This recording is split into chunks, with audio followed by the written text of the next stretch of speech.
তো বলবো? তো এই দিদিটা হচ্ছে আমাদের খুব কাছেরই, এই কারণে কাছের, কারণ আমাদের এই আমাদের তপনেরই একটা ছোট্ট একটা জায়গা, মানে ফুলবাড়িতে, সেখানে ট্রাফি কষিতে ওনার হাজবেন্ড দায়িত্ব আছেন, সোমেন রায়। আমরা যদি ভুল করি তাহলে কিন্তু ধরে নিয়ে যাবে।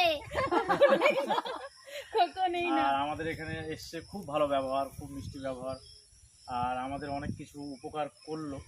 কিছুই উপকার করিনি, এই কারণে করলো বলবো, কারণ মালদাতে কিছু আমাদের আলপনার তো অসুস্থ, মানে ওর তো অসুখ তোমরা অনেকেই জানো। তো ওখানে বললো দিদি ভাই যে তোমরা ওখানে আসবে, মালদাতে একটা নতুন অ্যাপেলো একটা সংস্থা খুলেছে, ওখানে বাইরে ভালো ভালো ডাক্তার আসছে। তো আমার খুব ভালো লাগলো, আমাদের নাম্বার দিল।